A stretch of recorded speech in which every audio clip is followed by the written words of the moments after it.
The students from the Robert C. Parker School are doing real science tests on the Hudson River to test the health of the estuary. Some of the results from our samples, we're doing sediment tests, we're doing dissolved oxygen. Some samples are actually going to go to a lab to be tested and used and reported as live data. Do you guys have a list of, all right, so you've collected a lot of data so far, looks great. Here we have the options of testing dissolved oxygen, salinity, current, which would be the direction and the speed of the current. And also, we are supposed to be doing a sediment core at this station. Right, and we want to tip it and tap it to make sure all the air bubbles get out, and then we stop where it's still underwater, right? Have somebody, I'll hold her. Go ahead. Okay. 12, 13. 13 point, how many? That was actually there. Was it at 14?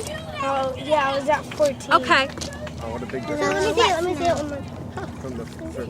I like doing the experiments, I like the science, I like the macroinvertebrates, the animals, I like to see what's in there. A lot better than being at school. Yeah, that's what I was trying to engage you guys to come. Yeah. Come right over. There's a spot over this way. That's fine.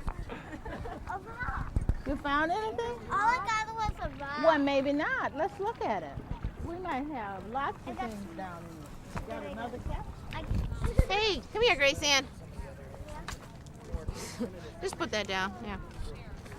Oh, where'd he go? I looked up and he disappeared. There's a little critter crawling around in here. Yeah, right there.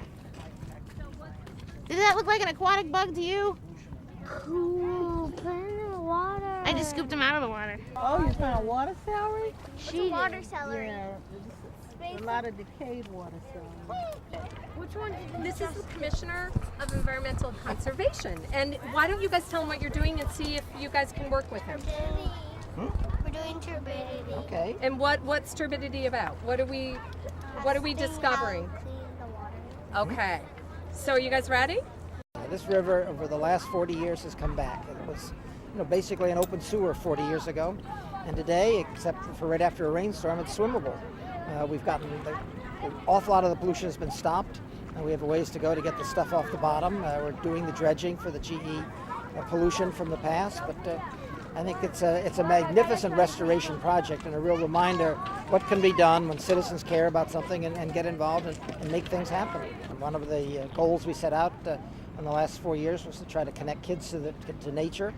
And what better way to do that than to bring them down to the Hudson River on a field day like this, where it's more than just a visit. It's not a recreational visit. These are working kids. They're looking for information about the river, whether it's polluted, whether the salinity is good or bad, what kind of plants are growing.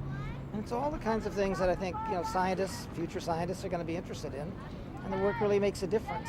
Who knows? With all these youngsters down here, 3,000 out on the river today, as they are each of the big Day on the Hudson River program. Maybe one of those kids is going to be the scientist that has a breakthrough decision, in the future. I think this is, very inspiring to watch these kids do this, and hopefully, these are the kids that are going to look after the environment for the next generation.